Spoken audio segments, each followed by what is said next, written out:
Welcome to GardenDC, the podcast about everything gardening in the Washington, D.C. and Mid-Atlantic region. I'm your host, Kathy Jentz. I'm the editor of Washington Gardener magazine, and we're aimed at gardening enthusiasts, people who grow everything from edibles to ornamentals, natives to exotics. If it grows in our area, that's what we talk about.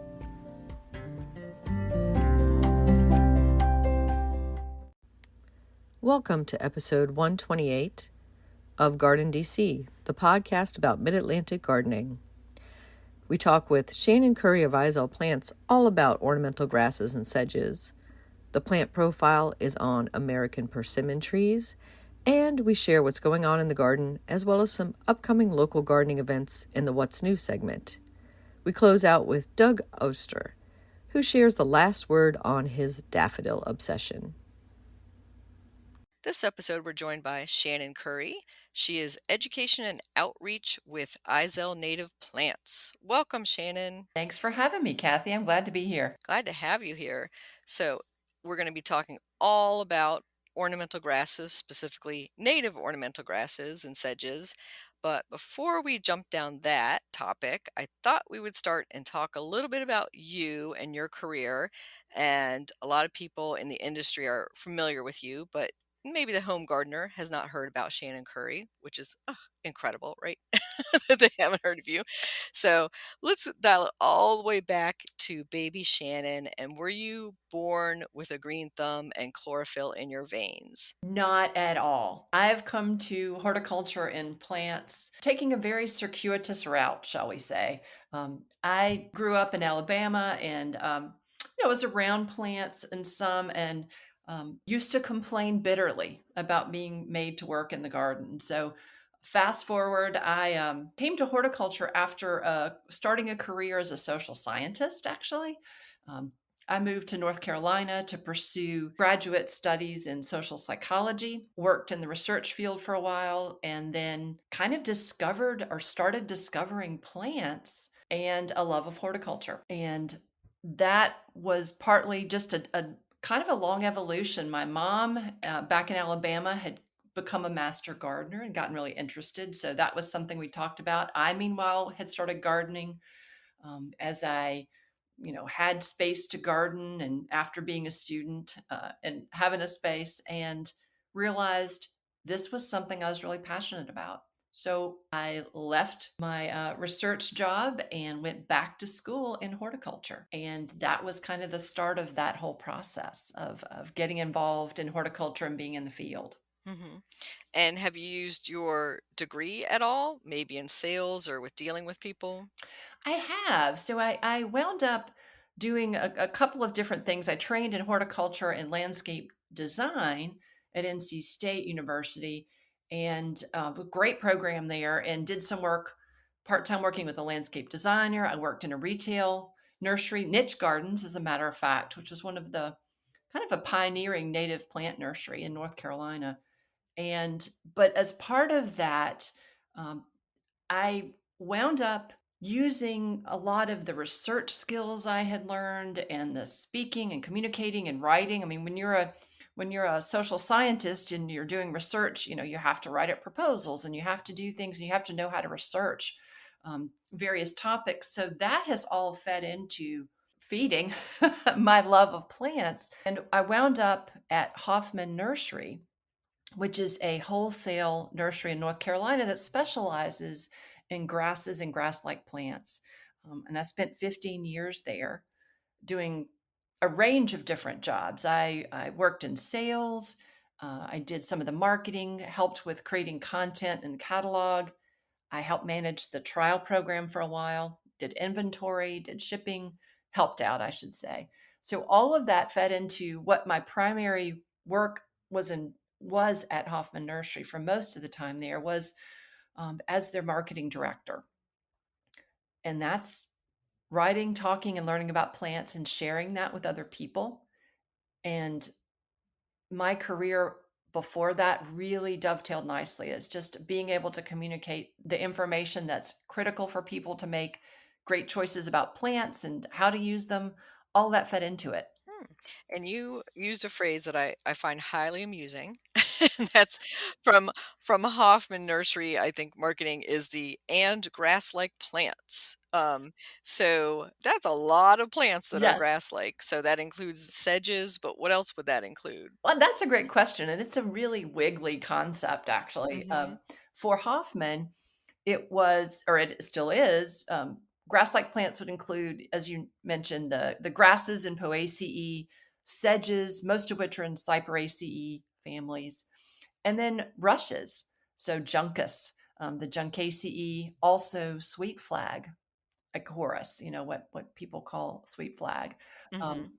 we didn't do that many beyond that, but some folks would even call, for example, monkey grass, liriope, Ophiopogon, those plants, which are actually in the lily family. Some people in the trade will call those grasses or grass-like plants. That's not something that Hoffman Nursery does, but they're not really grasses. So it's again, it's a concept that's a little bit wiggly. Mhm. Yeah, that's exactly what I was thinking of was the liriope type, monkey grass type plants. Yep. Yeah, because most people, and we call lots of things grasses. Blue-eyed grass, which is Cicerentium, is in the iris family. So there are a lot of grass-like plants. I think botanists tend to talk in terms of graminoids, and that's a term that I'm starting to use more myself, because that groups them sort of in main part by form. They have that grass-like form and some other botanical commonalities that put them lump them together. So that's also a real useful term comparing graminoids to say like forbs or herbaceous perennials. Mhm. Yeah, I struggle with the terms like forbs and graminoid because they're more like the shape, for design than I think most gardeners think of them. So, first I wanted to ask about your garden, Shannon, and where you garden and what you grow at your home. I enjoy having a variety of plants. I'm in an older established neighborhood, so I have a lot of tree canopy, which is wonderful. But also that means I've got a lot of partial shade. That interesting in between spot. So I do grow a lot of native plants. I love spring ephemerals; those are some of my favorites. Um, I'm really experiencing a lot with ground covers, especially for shade. So, doing some layered planting. So, I'm pretty heavy on perennials because I have a lot of woodies already in an established landscape. So that's where my tinkering happens. Sounds very similar to my growing situation, and yeah, lots and lots of ground covers and lots of tree roots to deal with as well. Oh my gosh, yes, the tree roots are part of it. That's what I told someone. If planting a large, I don't buy anything big because the work to get it in the ground is way beyond what I'm willing to put in. So always small plants. Yeah, smaller holes a lot easier to dig and fit in there for sure. And can you describe for our listeners your growing area, like where you're located in general, what type of soil, and your weather patterns? Of course. So I'm in Durham, North Carolina, which is in the Piedmont region of North Carolina. So we're in between the mountains and the coastal plain. Um, in Durham, where I live, we are in what's called the Triassic Basin, which is those ancient soils below us are very clay based. So lots of shrink swell clays. Our soils tend to be pretty old here in North Carolina, so that they're kind of weathered soils, not necessarily a lot of nutrients in them. Although I'm lucky to have some areas of my yard where someone at some point clearly added some organic matter. So there's some pretty rich, nicely organic soils, but also a lot of clay. So let's turn our conversation to the topic of the hour, ornamental grasses and sedges. And I think the first thing we should do is define the difference between a grass and a sedge. Sure. So grasses are, and true grasses are in Poaceae. So they're in that family that defines them as grasses, and they have a number of attributes that are distinctive for them in terms of how they grow, which I can talk about in a little bit more depth. And sedges look like grasses, and for most people, they kind of function like grasses, but they're in a different family. They're in Cyperaceae.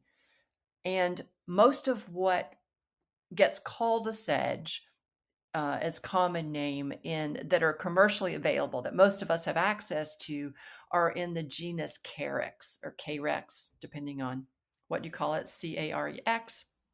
So Mhm. Carex are sedges, and there's some other grass-like plants that are also called sedges that are a little bit different. Scirpus is one, um, but that's the big difference. Is they really are in different families, and there are some differences in how they grow and some of their underlying photosynthetic processes. Yeah, I always just hear the easy answer of sedges have edges. I know that is so much simpler. Yeah, they're Mhm. and they really are. That's funny.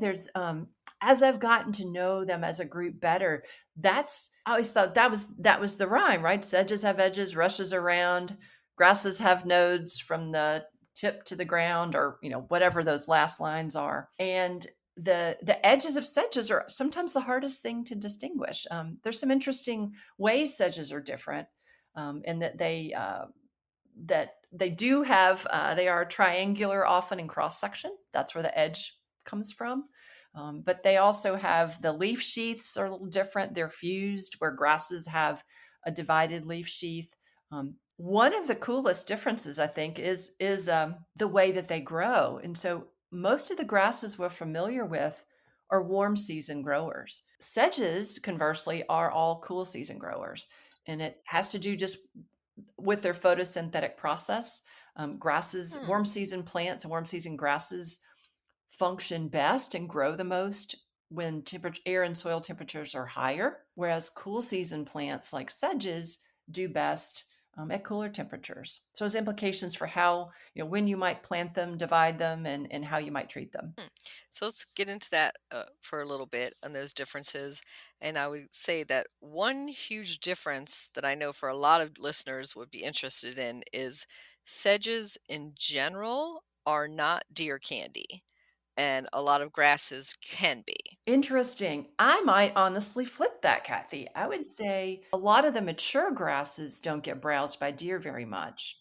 And what we tend to Hmm. see here, at least in North Carolina, is the early growth on sedges sometimes can get browsed by, especially, small mammals, rabbits and things. Deer don't so much eat them, either one. But that's really interesting that grasses, I tend to think of them as fairly not interesting for deer, compared to herbaceous perennials. Hmm. Yeah, I would say it's not maybe on their second tier of choices, not their first when they're hungry enough. Yeah, and definitely the tender new growth of both. Yes. But once a carex is mature and it has that, edges, Mm. that type of habit, and it's full, I think it's pretty much, I wouldn't say deer proof, but pretty deer and rabbit resistant at that stage. Yeah, I think so. That's really been my experience, and they're different, groups of them. There are a lot of Asian sedges uh, that are readily available for most folks, and those tend to be have thicker leaves, a little bit sharper. Those also are less tender. Some of our native sedges are the same way. They tend to be a little more tender, but gosh, once they're mature, they're just not top of the list, as you noted. Hmm. So, going back to some of the growth habit and differences between grasses and sedges, for the home gardener, what would you say would be some considerations of a choice between a grass and a sedge? Typically, grasses do best in full sun. Not every grass does. There's certainly some that will do well in the shade, but most of the grasses Hmm. that are readily available for the home gardener are going to do best in full sun, or at least with, a good 7, 8 hours of sun a day.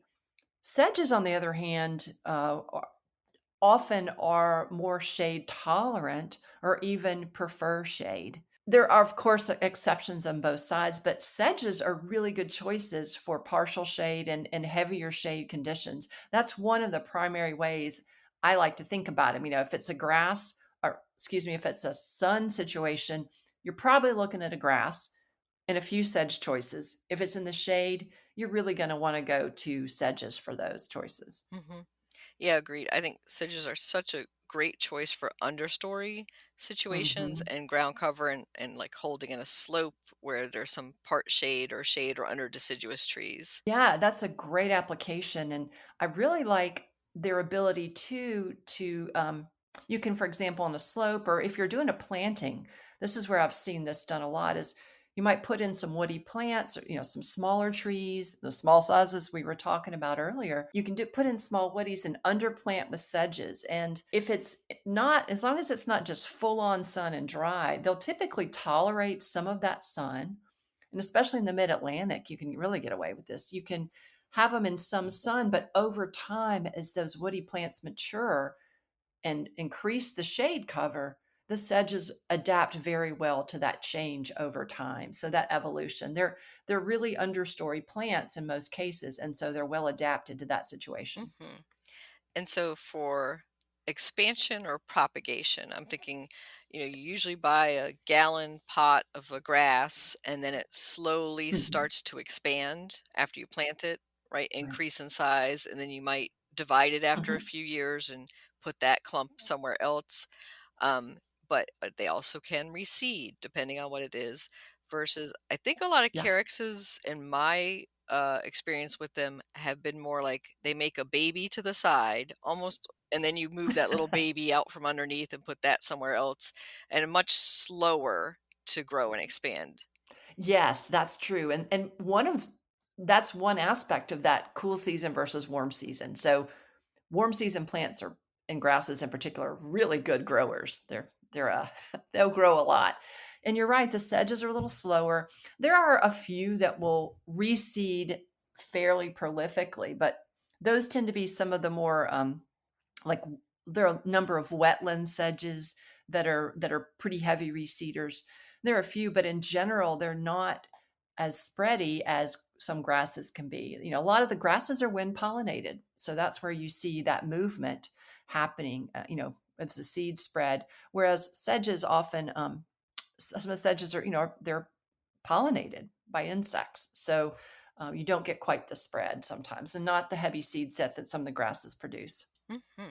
And speaking of that seed and the wind pollination, is that something that people who have plant allergies might be concerned with? My understanding is, and I'm it's not something I'm well versed in, but my understanding is a lot of the ornamental grasses are not necessarily the ones that folks are um, having strong reactions to. It tends to be a lot of the turf grasses. So what's we think of as a lawn grass, but there are a few. Prairie dropseed is one example of. It's a Midwestern native grass that does really well in the Mid Atlantic and all over the Southeast, but it has kind of a smell of kind of a combination of cilantro and popcorn, some people have said, and it can bother some folks. So the ornamental grasses can bother people, but a lot of times those allergies are actually more likely to be caused by turf grasses or some of those things like ragweed in the fall that bloom at the same time. And tree pollen, a lot of tree pollen. Yeah. Lot of tree pollen. Yes, absolutely. Hmm. So, off the wall question here. Any ornamental grasses or sedges in the native categories that are edible for humans? Ooh, in the native category, that's a good question. I don't know of any, Kathy. Because I know, there are some imported grasses, like rice is one. Right. Mhm. Right, right, and that's true. Oh, that's a good point. I'm thinking there is a Learsia, that's the botanical name for rice. There is a native Hmm. Learsia, so that's a great question. I don't know enough about some of our natives that are maybe not in the trade. There may be some out there, there's certainly some Mhm. ethnobotanical uses for a lot of those, native grasses. There's some that were used for, medicinal purposes and, for, thatching roofs and stuffing in shoes and that kind of thing. But eating, yeah, lemongrass is certainly one, but that's an introduced grass from Asia. Yeah. And yeah, those uses you talked about, from breeding sweetgrass famously Mhm. to Yeah, all the decorative uses that we have at Thanksgiving, where people are cutting off seed heads and putting them in floral right. arrangements and enjoying them that way. Yeah, yeah. That's a really cool question. I'm gonna have to look into that because that's Cool. really interesting. I tend to think about the medicinal and sort of the, the functional uses, but eating native grasses or sedges. Hmm. Hmm. Yeah, maybe some forager expert would be able to answer that for us. Absolutely. Hmm. So, for the care and feeding of grasses and sedges, so we talked about Yeah. grasses tend to be more in the sun, sedges tend to be more in the shade. So, if you planted ornamental grass and it was more, part shade situation, I think they kind of become a little floppy. I don't know if that's the technical term for that. And they'll need staking or tying up. What is your advice in that situation? Yes, I think you're absolutely right. That's one of the challenges when you put grasses in a partial shade situation. They can have lax growth. They really do need full sun to be upright and not to flop. Flop's a perfectly good term. I've heard it also called lodging sometimes. Um, so in that case, what you can do is cut them back maybe early in the season. Um, Grasses, especially those warm season grasses, like say a switchgrass, a panicum, would be a good example. Really needs full sun to look its best. You can, if you do have issues with flopping, you can cut it back in the spring or even early summer, and you're going to get another flush of growth as those warm temperatures will bring out another flush of growth. And that might keep it a little shorter so that it's less likely to flop. Um, a better approach is to is to put it in the full sun. Um, the other way that sometimes people run into trouble with grasses is putting them in a situation where they do have a lot of nutrients in the soil, or they're fertilizing them, adding fertilizer to them and irrigating them a lot, and that can lead to really lush growth, but it often is lax growth and it can flop over. A lot of these warm season grasses, especially our native species, evolved to be very efficient with water and nutrients and sunlight, and so they grow really well, they grow abundantly when they have a lot of those.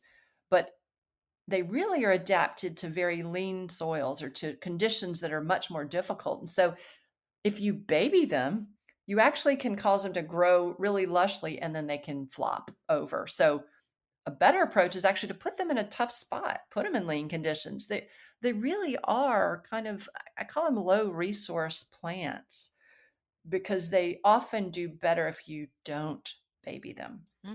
Yeah, I learned that lesson with some blue fescue. I Ah, definitely overwatered that, and they disappeared on me because of that. But I would say the toughest challenge for some home gardeners would be you want to mix in a perennial border or with yeah. shrubs or something else, some of those beautiful grasses to combine them together. And then you have two plants that are needing different things. As you said, they would be Yes. overwatered or over fertilized by being mixed in. So what is your advice for, combining them? Yeah, well, the most obvious thing would be to, put them in there with other plants that are also good, at those conditions. So there are certainly lots of, especially native species that, evolve together that are really good complements.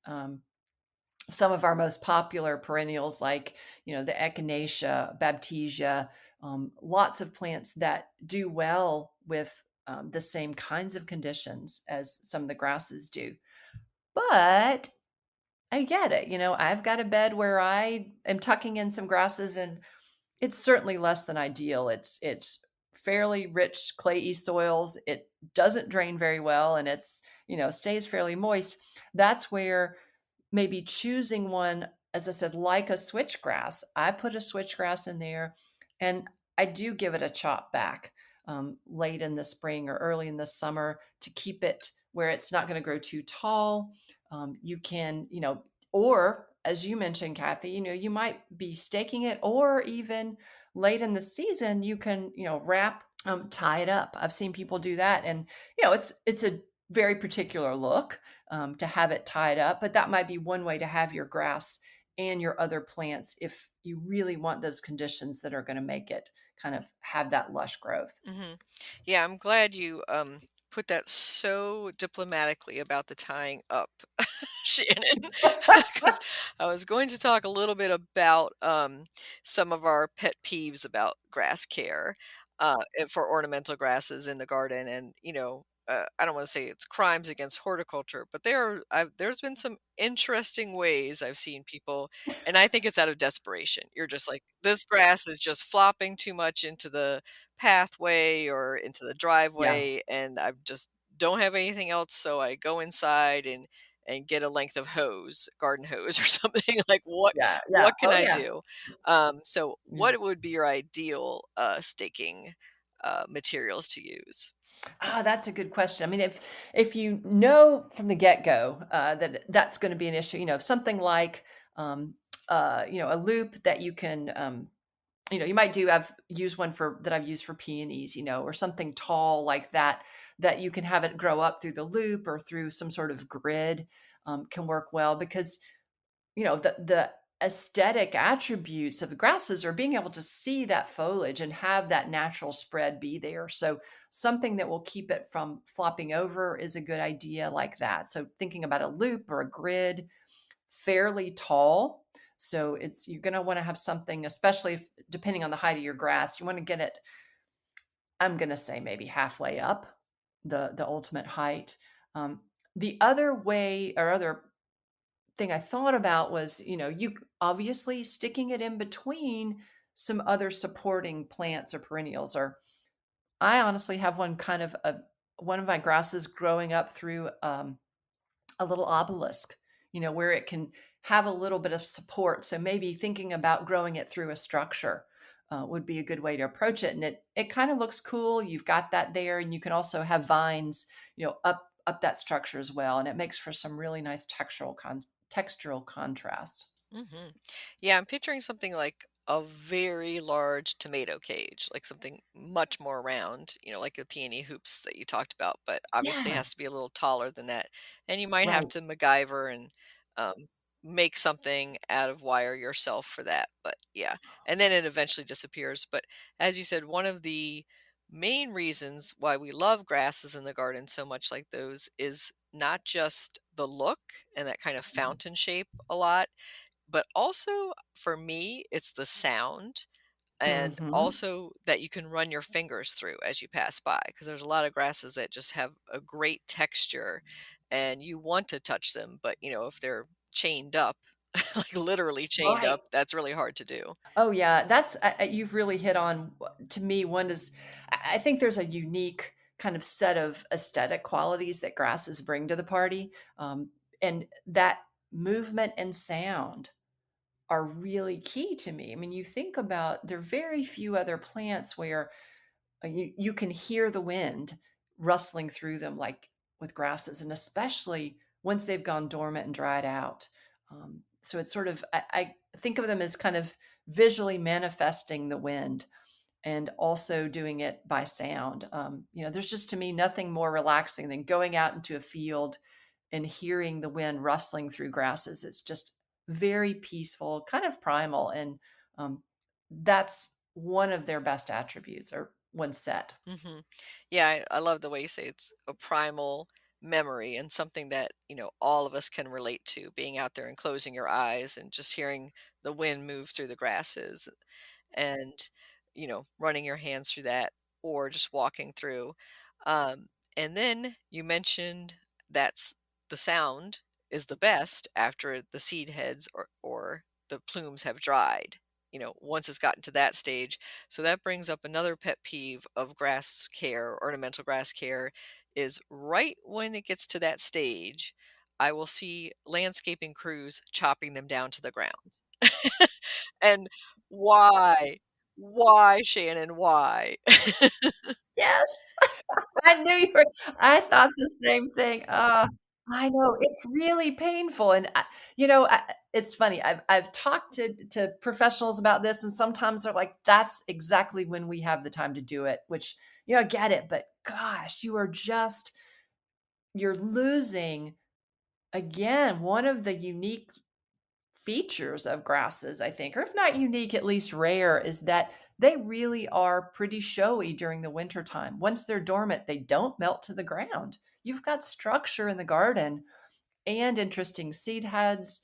Um, and to see them cut back is just enormously painful. Um, uh, the other cool part about leaving them up from a functional standpoint is that, you think about grasses have a pretty thick crown to them. They're fairly dense down at ground level, and because they're not melting, down to the ground once they freeze, so you've got a structure there.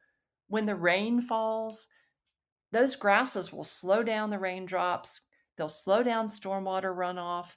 Keeping them up actually is a stormwater management technique. It's a way to help reduce erosion in your garden. It's a way to help, slow and treat that runoff. And so environmentally, ecologically, it's a really smart move to leave them up. Mhm. Not to mention, yeah, well, sorry to also for wildlife cover. I mean, we know our songbirds, small mammals, all kinds of creatures use that material for nesting, for food, for cover.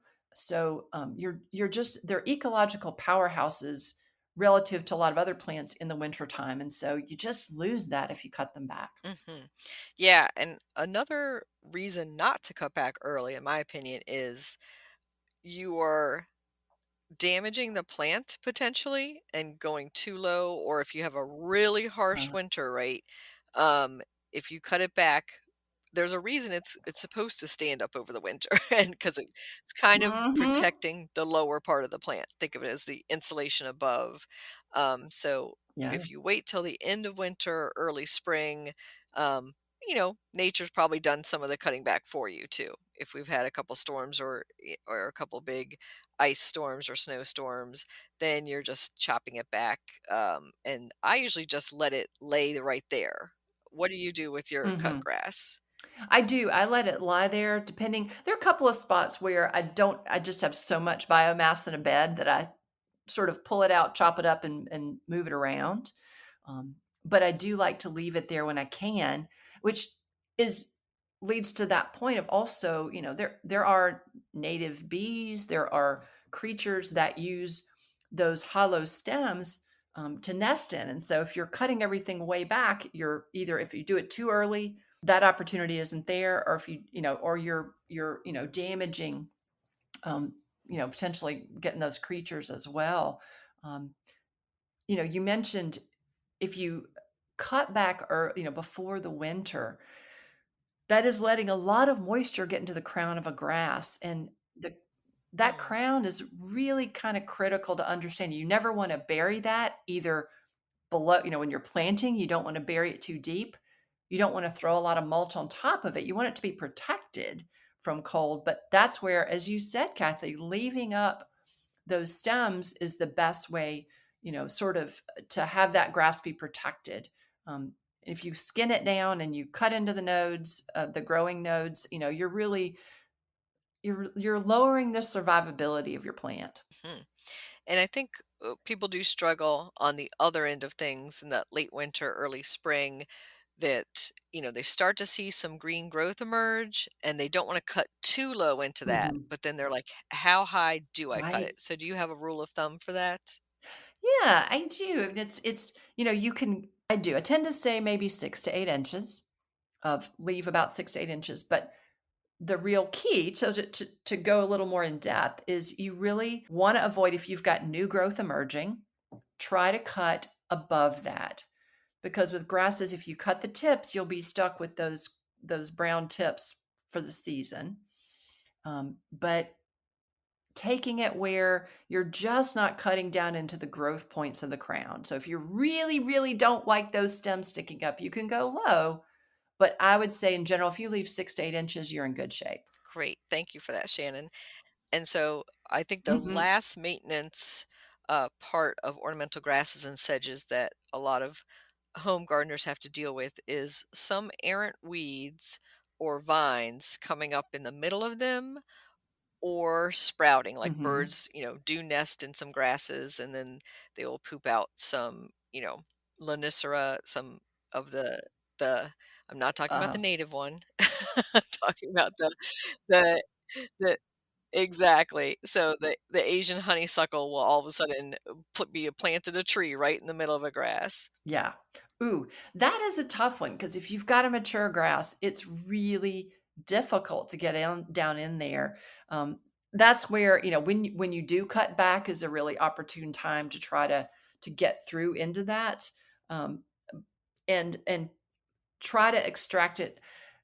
If you can, pull it out. But the other approach would be to go ahead and dig it up. If it's a serious invasion, dig it up and divide it. And that's the point where you can pull out those invaders. Great advice. So let's transition to some of our favorite grasses. So we'll talk. I'll ask you a couple of my natives that I love, and one of them is pink muley or muhlenbergia. Yes. Oh, that's a great one. It's we call it the 55-mile-per-hour plant. Everybody sees it. It's just like cotton candy in the fall. Um, I like that one a lot. One of the sort of cultivars that I really enjoy is one called White Cloud, which is a white version of that. And that one I love because it blooms a little bit later than the pink muley, maybe a couple of weeks. And Hmm. that white color actually stays vibrant for much longer than the pink color stays on the pink muley. But both are fantastic. They both really do need good drainage. And I would add, because I can't help myself, that it really is one that you want to make sure you don't plant too late in the fall. It needs to get good root system established before going into the winter. So it's one that I might urge people to plant either in spring or not much later than maybe, late summer. Good advice. And so the next one I think is just gorgeous and really gaining in popularity, which is the little blue stems. Yes. They're so wonderful. They were actually the 2022 perennial plant of the year was little blue stem and the cultivars. And I think with really good reason. Um, we were talking a little bit, about seasonality and how great grasses are in winter. I think little blue stem to me, across a season, the colors that it produces as it matures, it starts with the blue color, the little blue stem, and blues and pastels, and just the evolution of that color over the growing season that culminates in those just magical, sparkling inflorescences is just really stunning in the landscape. And I'm glad to see that grass get so much more attention. Yes, and I would say I'm seeing it used more and more, like in office parking lot, type of situations because it is Hmm. so tough. Such a tough plant, set it and Yeah. forget it, basically. You don't have to water, don't have to do anything else. Oh yeah. I yeah, I tend to think of it as, I call it one of my on the edge grasses.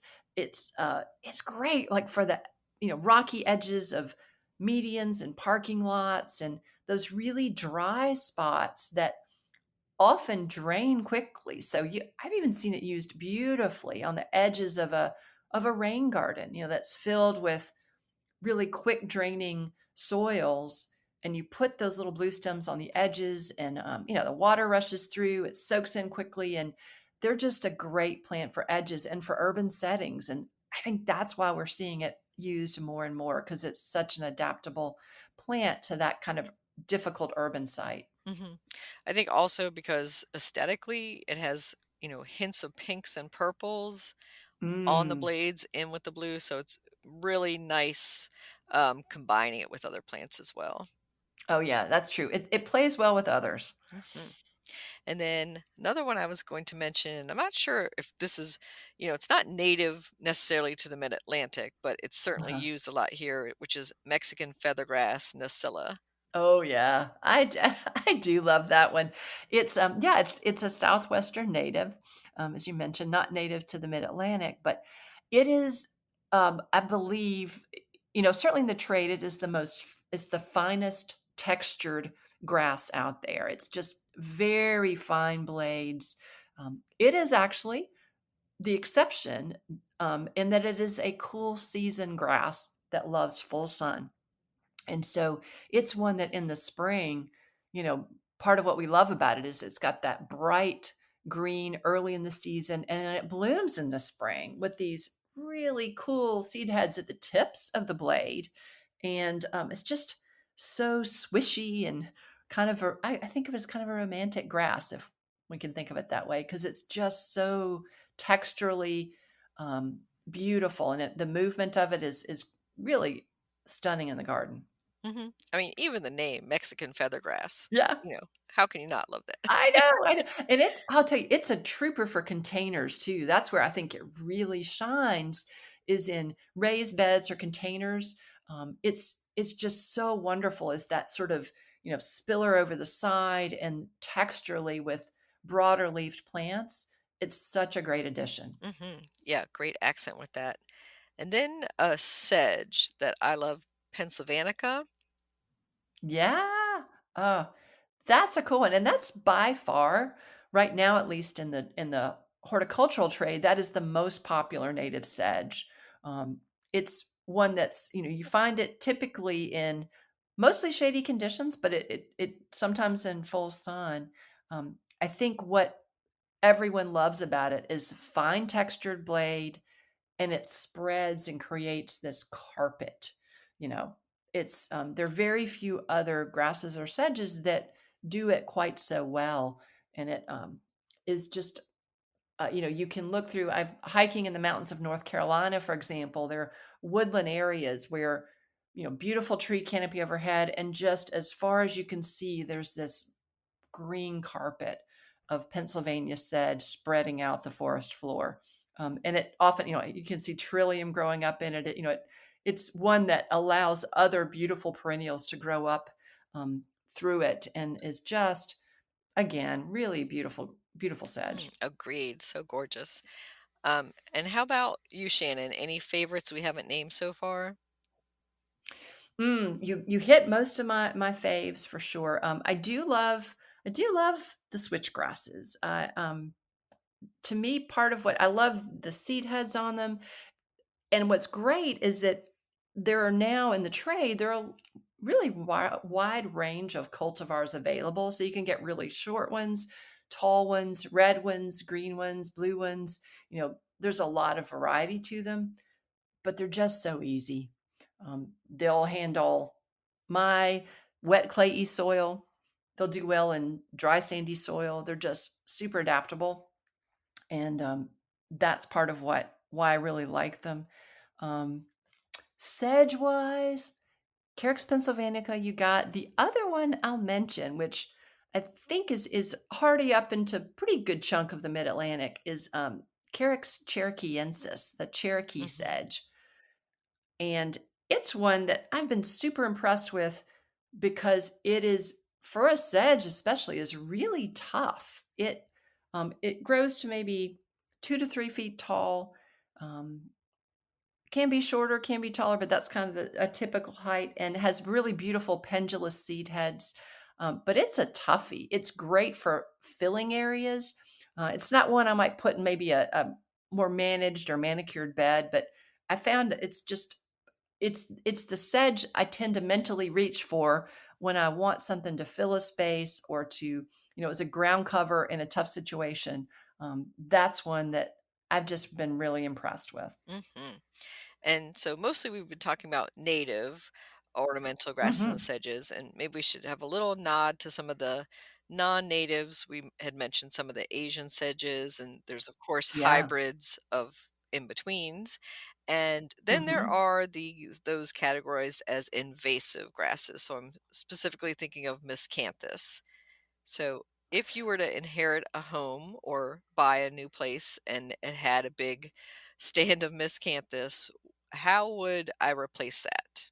Yeah, that's a good question. And miscanthus certainly is a can be a problem in certain areas and can definitely reseed. Um, I had some in my home landscape, and I wound up putting in instead a panicum, the switchgrass. I think in terms of height, and aesthetic qualities. It's doing a lot of the same thing, so that's a good sub. Another one which we haven't mentioned, and will do pretty well here in this in the on the East Coast, is Sporobolus rhytii. Mm-hmm. That's one. It's a southwestern native, so not native to the Mid-Atlantic, but it has a big presence. It's a big grass with big plumes and does pretty well here and has that big presence. If you're really looking for, the sort of the visual statement that miscanthus can make, and it is a beautiful grass, um, Sporobolus rhytii is a great sub for that. So, I was also thinking of a native, and I'm not even sure if this is under grasses or we can consider it one of those grass-like plants that people Uh-huh. struggle with because it does reseed like crazy, and that's northern sea oats. Oh yeah, it's a grass, and that's the Chesmanthium latifolium. And yeah, it's one of those plants where in the right spot, it will do a fantastic job. So if you want a spreader, if you want something to, for example, hold in soil on a slope, or you've got maybe a long, a lot of us in some neighborhoods have long, drainage ditches or areas, almost a swale, as the engineers call it, that you want to fill up and you want to hold in soil, or maybe you've got riprap, you know, along one of those. That's where putting in northern sea oats, river oats, excuse me, would be, a good choice because it is going to stay there and it's going to reseed and spread. Um, Another management technique I've seen, which one of the botanical gardens here where I am, they go through and they cut off the seed heads, um, before they mature. You lose some of the ornamental quality by doing that, but you still get that really lovely bamboo-like foliage. Mm. Yeah, I that's definitely a hard choice to go. I know, Yeah, it's so because you don't want it to reseed everywhere, but then you're like, the whole kind of the point is those gorgeous, I flowing know. seed heads that, not too many other grasses have something similar to those. I know. So there's a sweet spot where, right after they're green and they start turning brown, you can cut them back. But yeah, I've had people, sort of curse that plant. But again, that I think it's, right plant, right place. And, you know, uh, we should absolutely be letting people know that this is going to spread, and that Mhm, that's not what you're looking for. Choose something else. exactly. So, how can listeners get in contact with you and learn more about Izel plants? Well, I'd say start with going to our website. It's izelplants.com. So izelplants.com. And if they'd like to email, they have questions about anything, you can get in touch with us at hello@izelplants.com. Excellent. Thank you, Shannon. Any final thoughts on using ornamental grasses and sedges in the garden? I think that one of the barriers for folks is understanding how to use them, when to use them, and making the right choices because there is such a range. But I'd invite folks to jump right in, try out a grass, see how it does. And there's just so many more available now. The industry is paying attention and is coming up with new selections and breeding in ways that are really addressing what people want from their landscapes. And grasses are just a great way to have landscapes that do more for us ecologically. And I think they're a good solution for a lot of common landscape challenges. So I'd say give them a try. Well said. Thank you, Shannon.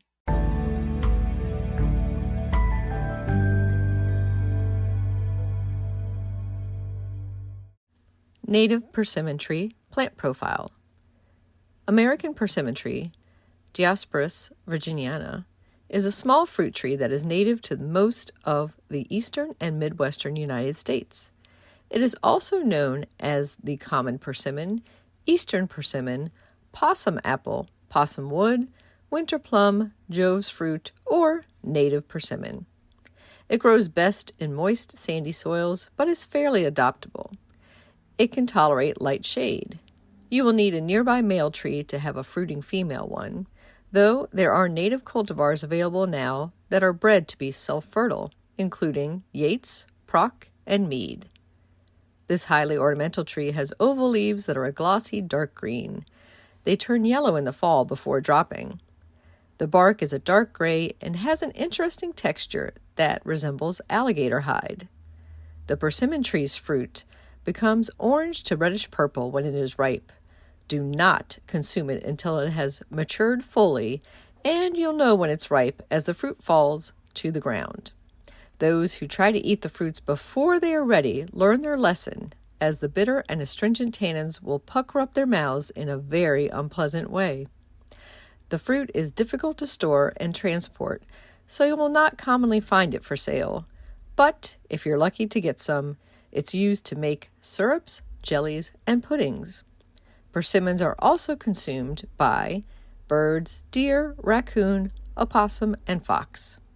The tree can be propagated from seeds or root cuttings.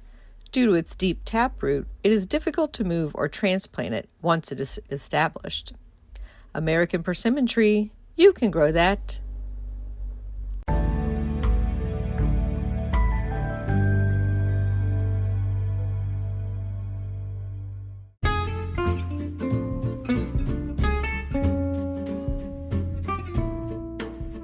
What's new this week?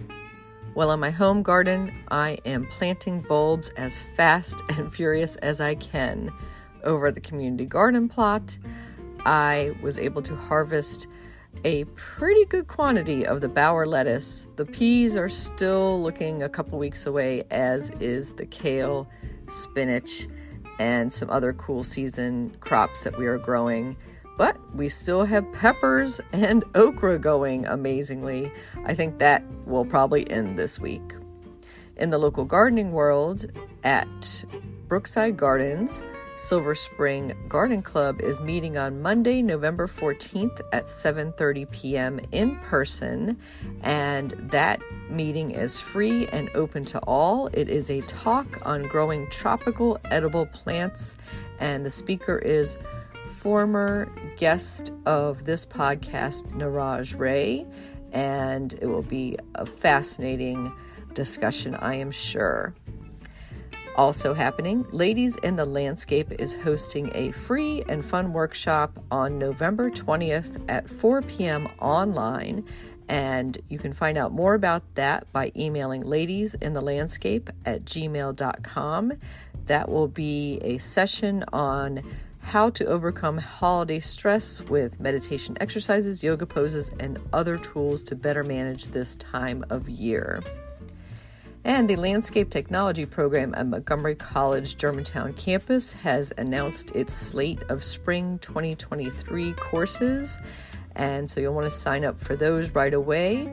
They include Hort 100, Intro to Plant Sciences, Intro to Sustainable Landscaping, Creating Gardens in a Digital Age, Introduction to Arboriculture, Plant Materials 2, Landscape Management, Plant Propagation and Production, and a Landscape Technology Internship. To find out more about that, you can go to montgomerycollege.edu. And classes will be starting the week of January 23rd. And related to that, you'll definitely want to check out the Advanced Tree, Fruit, and Small Fruit Production class with emphasis on IPM. That runs December 13th through January 19th. And another guest of GardenDC, that is Stanton Gill, is teaching that class, and it will take place virtually on Tuesdays and Thursdays from 5:30 to 9:30 with 3 in-person Saturday hands-on sessions. And again, you can find out more about that through montgomerycollege.edu. And then finally, some holiday events to look forward to. Ladue Topiary Gardens has announced their 2022 Christmas programming, and that includes Christmas in the Manor House, a holiday green sale, festive fun, the Ladue gift shop, and holiday eats and treats. And that you can find out more through the Ladue Gardens website, laduegardens.com. And the dates for that are Thursday, December 8th through Saturday, December 10th. Happy gardening!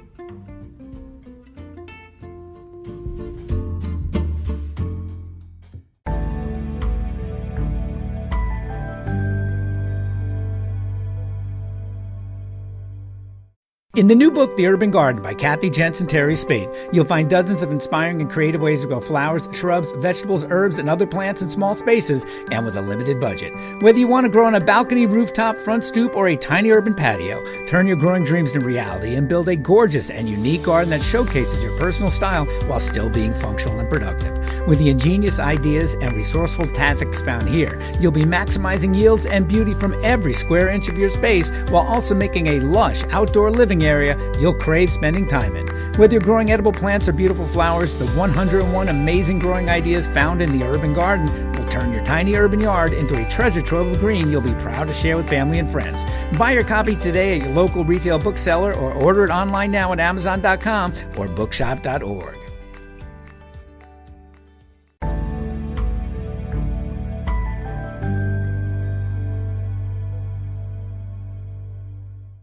This is the last word on my Daffodil Obsession by Doug Oster. It was 1967 and I was 7 years old when first visiting the graves of my grandparents at Lakeview Cemetery in Cleveland. It's also the last resting place for President James Garfield, Elliot Ness, and legendary rock and roll DJ Alan Freed. While honoring my family, I turned back to see something called Daffodil Hill, an amazing display of yellow trumpets dancing in the spring breeze, which was first planted in the 1940s. I'll never forget it. I was profoundly affected by that hillside of flowers. My mother always talked of Daffodil Hill with reverence, and when I moved to my current garden over 20 years ago, I told her I was going to build my own Daffodil Hill in memory of my grandparents. Each year, adding hundreds, well, sometimes thousands of bulbs. Garden obsessions are so important. They keep me going. I spend countless hours searching for rare varieties of daffodils, often attached to a special story or special people. The daffodil Katharine Hepburn was introduced by a dear gardening friend of mine so that the named variety Spencer Tracy would have a companion in his garden for the rest of time. Twin Sisters was introduced in the 1500s. Although most have two blooms, they can be triplets or quadruplets too. The unique variety is one of the last to bloom, and the flowers have a wonderful aroma. Spending fall days on my knees with a bulb auger in one hand and a bag of daffs in the other feels so good. The cool soil eventually numbs my fingers. This isn't instant gratification. That comes later, though. It's the anticipation of seeing that spring show which inspires me to keep planting. You see, once the daffodils arrive, there's no turning back. The season is underway and winter is finally behind us.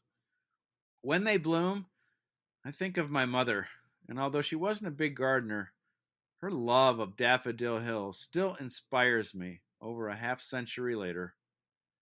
There's a national PBS show called The Cemetery Special from 2005, with a segment about Lakeview Cemetery, which includes a young version of me talking about my love for those flowers. You can also check out all my gardening stories at DougOster.com.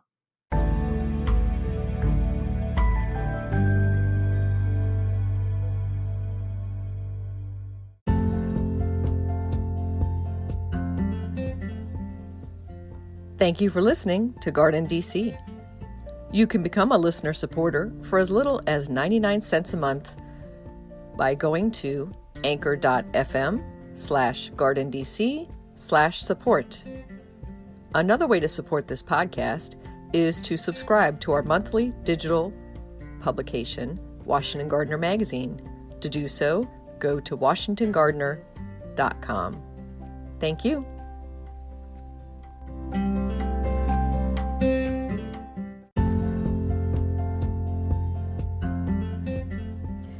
You can find Washington Gardener online at WashingtonGardener.com, on Twitter at WDC Gardener, on Instagram at WDC Gardener, and on Facebook.com at Washington Gardener Magazine.